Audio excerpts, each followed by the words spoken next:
Yon mga masters, bali 8 videos, araw-araw tuwing umaga na po tayo mag-a-upload. Maraming salamat sa mga solid kong masters dyan na patuloy pa rin na sumusuporta sa aking mga ina-upload na kwento o videos. At sa mga hindi nag-skip, maraming salamat po sa inyong lahat. At mag-iingat po kayo palagi and God bless. Magandang gabi mga masters, bali ngayon po ay 8 videos po ma-upload ko po sa aking YouTube channel. Tama nga mga masters, 8 videos nga po ma-upload ko. Yon, what's up mga masters? Nandito na naman tayo sa panibagong araw, panibagong kabanata na naman ang pagsasama-samahan natin ngayon guys.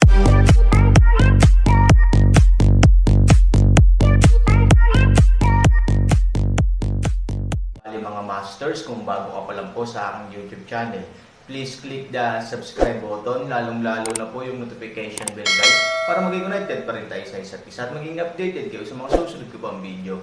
Bali mga masters, bago natin umpisahan ng kwento ay mag-shoutout po muna tayo para sa mga solid nating tagapakinig. Shoutout kay Yap Dabu at shoutout kay Ton Handox. Yun na nga mga masters, no? Bali hindi na ito patagalin. In 3, 2, 1, let's go!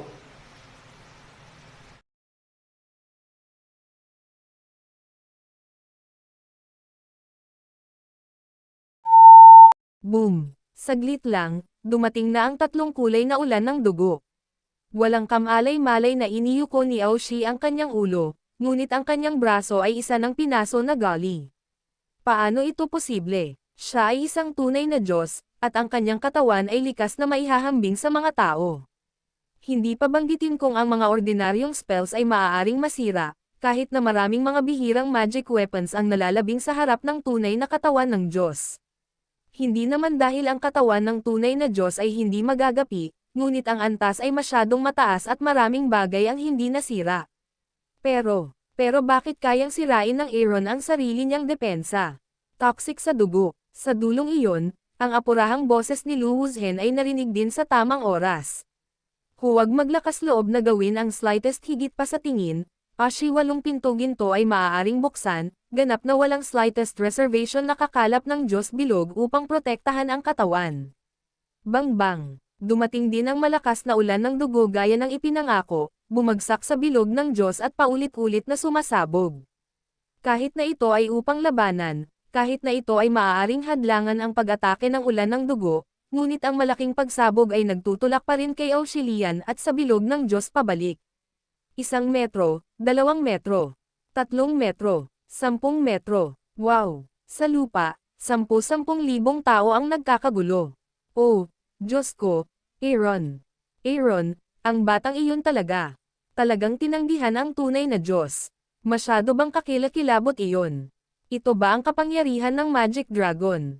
Kung makipagkumpetensya sa tunay na Diyos, kahit na angkinan ako, gagawin ko. Kalat-kalat dito. Maraming tao ang direktang nagulat sa pagbuka ng kanilang mga bibig, isa-isang nag-iinit ang mga mata ni Ye Gacheng, hindi niya mapigil ang magluwa ng dugo. Aaron, napakalakas. Panipi, bakit? Ba, iyon lang. Sa kalagitnaan ng hangin, ang galit na boses ni Aaron at isa pang subo ng dugo ay direktang nagwisik sa palakol ni Pango, at ang kanyang katawan ay biglang dumiretso kay Aoshi. Natigilan agad si Aoshi. Bago ang pagulan ng dugo, si Aaron, tulad ng isang walang ingat na tao, ay direktang pinatay siya. Kahit na siya ay matatag na tulad ng isang matandang aso, hindi niya maiwasang matarante sa mga oras na ito. Si Lu Wuzhen ay kalmado sa pagkakataong ito. Hindi man lang siya tinatitigan ni Aaron tulad ng dati. Ngayon, makahinga na siya. New boy, mas lalo lang kitang gusto. Patayin mo na lang ang Magic Dragon. Masisira mo ang depensa namin ni Aoshi. Nakakatuwa, dahil doon, ginalaw din ni Lu Wuzhen ang kanyang kamay at nagpatawag ng lumilipad na ulan ng dugo sa kanyang kamay. Gayunpaman, sa nakaraang karanasan at mga aral mula kay Aoshi, sa pagkakataong ito, ang taong ito ay maraming natutunan. Basta may enerhiya sa hangin na nakabalot sa kanyang palad, na sinundan ng isang detalyadong pagmamasid. Ilang sandali pa, bigla siyang napakunot ng noo, saka tumawag ng kakaibang boses. Dahan-dahan niyang inilagay ang ulan ng dugo sa kanyang ilong at inamoy iyon. Maya-maya, nagyelo ang mukha ng matanda, Holy Blood. Fuyen, ikaw na matanda, Paano nasa katawan ni Aaron ang dugo mo? Ito ba ang libingan ng Diyos ng araw na iyon? Sa pag-iisip nito, nanlaki ang mga mata ni Lu Wuzhen. Naiintindihan ko, naiintindihan ko. Hindi katakatakang kalahating Diyos na lang ngayon si Wang Wanzi. Akala ko hindi siya sapat na kwalipikado. Lumalabas na ikaw ang matandang naiwan. Isipin dito, si Lu Wuzhen pipi na pilit ng ngiti, 3 tao, ikaw ang matandang ito ang pinakamababa. Ngunit sa katunayan ito rin ang pinakatuso. Sasabihin ko kung paano direktang binasag ng Han 3,000 ang libingan ng Diyos, marahil Han 3,000 espesyal, ngunit ikaw din. Ang kagustuhan ng matandang ito. Ang manugang na tumutulong sa pamilya ay ang manugang na tumutulong sa pamilya kung tutuusin. May kinikilingan ka pa rin sa apo mo. Sabi ni Lu Wuzhen, biglang naging komplikado ang kanyang ekspresyon, sa kasamaang palad. Fuyan, ang tao ay hindi kasing ganda ng langit. Hindi mo akalain na ang Aaron ay papatayin ng dugo ng Magic Dragon at mahuhulog sa masamang paraan. Alam ko rin na magsisisi ka nang malaman mo ang balitang ito, at ganoon din ako. Total, tinulungan mo ang iyong manugang, at makikita ito ng aking pamilyang Lo. For the sake of old friends, Aoshi, let's do me one last favor. Dahil doon, nakipagkamay si Lu Wuzhen at tinapik ang madugong ulan ng ilang metro, na sa wakas ay naging kawalan. Boom! Bang! Sa dulong iyon, nag-cross na ng mga espada at palakol sina Aaron at Aoshi. Dahil gusto niyang labanan ang pag-ulan ng dugo, walang oras si Aoshi para sa sorpresang pag-atake ni Aaron, kaya hinayaan niyang pumasok si Aaron sa gitnang gate, at may mga maikling sundalo sa pagitan nila. Aoshi Diyos ay maaaring buksan, Aaron gininto ang liwanag daloy ng tunog, patuloy na nag-iisip pabalik sa pinangyarihan ng pagsunod sa nakamamanghang matandang lalaki na may 1,000 langgam, kamay pangupalakol, tibak walang rurok, isang tumaga, mabangis na mayabang, mapang-api, tumpak at nakamamatay. Bagaman nagmamadaling lumaban si Aoshi, siya ang tunay na Diyos. Kahit nagmamadali siya ay nakagan pa rin siya. Sa magkabilang gilid, pumatol ka at dumpensa ako, at sinasaksak kita para harangin. Para sa isang oras, ang gininto ang liwanag ay patuloy na kumikislap, ang nakapalibot na mga pagsabog ay tumataas kung saan-saan, at ang hangin sa pagitan ng walang laman ay patuloy na nabaluktot. Mabuting kapwa, anong paraan ng palakol ito? Natigilan si Lu Wuzhen. Parang ordinaryo lang ang paraan ng palakol. Maraming butas sa pagitan ng pagbubukas at pagsasara. Gayunpaman, patuloy siyang nagtatanggol sa pamamagitan ng pag-atake. Alam ng mga tao na siya ay may patay na butas, ngunit hindi mo siya maaatake. Halika, lumaban ka. Sa ilalim ng pag-atake ng hindi mabilang na malalaking palakol, biglang tumalon si Aaron mula sa kanyang katawan. Sa sobrang galit ng palakol, bigla siyang sumisid sa bundok Huashan. Maaari lamang itaas ni Aoshi ang kanyang espada upang harapin ito ng nagmamadali. Ping! Bang! Ang palakol at espada ay nasa ulan, ang apoy ay nasa paligid, at ang banal na liwanag ay kumikislap. Sa isang pagsabog, isang eksenang nagpatulala sa mga tao ang nangyari. Ang katawan ni Aoshi Zhen ay lumubog ng ilang metro ng direkta sa ilalim ng pag-atake ng malaking palakol. Pagkatapos ng pagsabog sa kanyang kamay, may malutong na tunog. Sa pagbabalik tanaw, ang gintong espada sa kanyang kamay ay nabasag sa 2 piraso. His, below 10,000 people, all can't help but breathe cold, fierce Bahagyang stable ang figure ni Aoshi. Puno ng hindi pagkakaintindi at galit ang mukha niyang nahihiya. Tumangala siya at sinabing, baliin mo ang aking deep sea dragon, at atakihin mo ako ng palakol. Aaron, ikaw na anak ng aso, iniinis mo ako. Bilang isang tunay na Diyos, paano matitiis ni Aoshi ang sobrang sama ng loob? Isang mahabang gintong halberd ang biglang lumitaw sa kanyang kamay. Ang halberd ay halos 2 metro ang haba. Puno ito ng ginto at umaagos na liwanag. Ang katawan ng halberd ay napapalibutan ng iba't ibang ron. Kung titingnang mabuti, ang mga pattern nito ay parang tubig at alon. Kung titignan mo silang magkasama, mas parang tubig na umaagos. Pagkalabas ng halberd, bigla itong humantong sa isang napakalakas na waymang, at ang paligid na espasyo at oras ay bahagyang baluktot dahil sa hitsura nito. Ang Diyos ng tubig ay nasa kamay, mahabang halberd Anjiang. Sa sobrang galit niya, ginalaw ni Aoshi ang kanyang halberd at iwinagayway ito. Narinig lamang niya na ang lahat ng mga Buddha sa langit at lupa ay nasa tubig. Nang iwagayway niya ito, bumagsak ang baha. Nang bawiin niya ang kanyang baril, sinamantala niya ang hangin at alon. Sa sandaling bumalik siya, ang dulo ng halberd ay nagpadala ng tubig na 10,000 talampakan, tulad ng isang higanteng dragon, at dumiretso sa Aaron. Damn it, Water God Halberd. Water God Halberd, isa sa mga sinaunang magic weapon. King of the Marines. My God. Nang may makakilala sa sandata, nakaramdam siya ng labis na pananabik at namamanhid ang kanyang anit. Pinilit ng batang iyon si Aulaw na gamitin ang halberd ng Water God, ang hari ng mga mandaragat. Talagang nabigla ako na mayroon siyang ganoong kakayahan, at nag-aalala ako sa kung ano ang susunod niyang makakaharap. Napakunot ng noo si Wang Janzi at napabuntong hininga.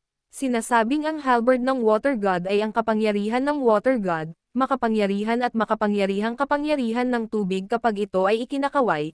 Ito ay maaaring tumawag ng 10,000 tubig, o sumakay sa hangin at alon upang maglakbay sa 10,000 dagat. Sa katunayan, ito ay ang hegemonya ng tubig, at walang sino man ang makakaya sakupin ang gilid nito. Bagamat hindi ito isang sinaunang kayamanan, maaari itong ituring na pinakamahalagang bagay dahil monopolyo nito ang isang partikular na larangan. Mula lamang sa ilang mga aplikasyon, maaari pa itong ihambing sa katutubo na kayamanan. Umuungol. Sa langit, bumuhos ang Water Dragon sa Aaron. Ngayon lang hindi ako kayang labanan ng Deep Sea Dragon mo, Water Dragon lang. Ano ang ginawa mo? Han 3,000 malamig na tunog ng inumin, kamay Pangu palakol a turn, homeopathy layunin sa tubig dragon ulo ng isang palakol upang putulin. Gayunpaman, ang dragon ay tila hindi tuloy-tuloy. Bagamat nagpapatuloy ang palakol, nakakakita ito sa ulo ng dragon at naabot ang katawan ng dragon, ngunit hindi humihinto ang katawan ng dragon. Brush, brush. Ang malaking katawan ng dragon ay pumasa sa Aaron sa magkabilang panig. Hindi mapigilan ni Aaron na mapangiti. Ganito lang ba ang tinatawag na Water God Halberd? Mayabang na bata, ashi malamig na boses ng isang ngiti, tubig Diyos Halberd sa kamay biglang tumuro sa Aaron, dun oras tubig dragon biglang tumaas ng ilang beses. At Aaron kahit na ang palakol ay nasa harap pa rin niya, ngunit sa oras na ito ay naramdaman niyang parang may mali. Kahit na kaya niyang labanan ang malaking Water Dragon, tuloy-tuloy ang Water Dragon. Sa paglipas ng panahon, ang bahagyang pag-alog ng palakol na dulot ng paglaban ay nakaramdam ng pamamanhid sa kanyang braso, hindi banggitin kung gaano kahirap itulak ang palakol ni Pango Pasulong, at kung gaano kalakas ang puwersa ng reaksyon. Ngunit sa oras na ito, halatang huli na ang lahat. Sa paggalaw ng Water God Halberd, ang Water Dragon ay tumaas ng walang hanggan. Kahit na hinaranggan pa rin siya ng Aaron Panguak sa gitna, ang malaking tubig sa paligid niya ay tuluyan ng nabalot ng Aaron mula sa magkabilang gilid. Sa loob ng ilang panahon, ang dragon ng tubig, na nabasag ng Aaron, ay parang bato na ngayon sa gitna ng ilog Yangtze. Ngunit ang Yangtze River ay ang Yangtze River pa rin kung tutuusin, at ang batong humaharang sa tubig ay isang matigas na pagtutol lamang. Ano ang ginagawa mo, Aaron? Kung hindi ka makatiis, isiga mo ito.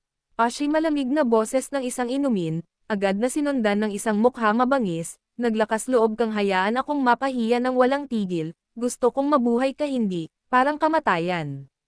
Umuungol, malaking alon, dagandong. Ang dragon ng tubig ay tila umuungal, at ang tunog ay lalong lumaki. Sa gitna ng langit, saglit lang, at ang Aaron ay may isang light spot na kasing liit ng kuko nang may hawak siyang panguaks. Ito ay hindi na ang Aaron ay naging mas maliit, ngunit ang dragon ay naging masyadong malaki. Sandali lang, napakalawak na ng dagat sa kalagitnaan ng hangin.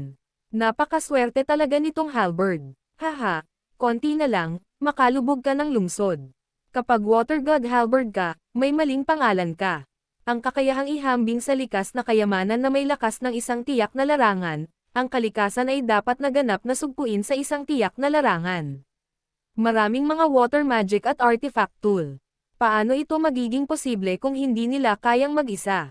Maraming tao ang buntong hininga tungkol sa kapangyarihan ng halberd, at ang ilang mga tao ay mainit at nasa sabik. Kung mayroon kang ganyang magic weapon, hindi ito invincible, pero hindi mahirap na problema ang maglakad ng mag-isa sa mundo, You think that's going to make me give up? Ano ka ba? Kapag umiinom si Han Sanchen, napapaligiran siya ng libu-libong tubig at maraming nahihirapan. Maraming tubig ang pumapasok pa rin sa kanyang likod at paligid bilang daan sa pag-agos, at kahit na ang kalahati ng kanyang katawan ay lumubog sa isang sandali, ngunit ang pananampalataya ni Han Sanchen ay malakas pa rin. Skyfire Moon Wheel sa isang malakas na dagandong, isang pula at isang lila ay biglang tumalon sa kalangitan, bumulusok sa tubig at lumipad sa Aaron. Kahit na matapos ang binyag ng 10,000 tubig, ang apoy sa kalangitan ay tumalon pa rin ng walang kapantay, at ang lilang kidlat ay punong-puno ng sigla, at tila hindi man lang naapektuhan. Ibigay mo sa akin sa dagandong. Ang Jade Sword ay biglang bumangon ng walang hangin, ang buwang gulong ng langit na apoy ay nagiging mahabang busog at pinalabas ang Jade Arrow. Pagkatapos ay naabutan nito ang Jade Sword, isang apoy at isang kulay ube ang umiiral sa magkabilang gilid ng espada at nagmamadaling pumunta sa dulo ng tubig. Brush, isang espada ang pumasok sa tubig, na pilitan si Aoshi sa tubig, bigla siyang tumalon gayunpaman.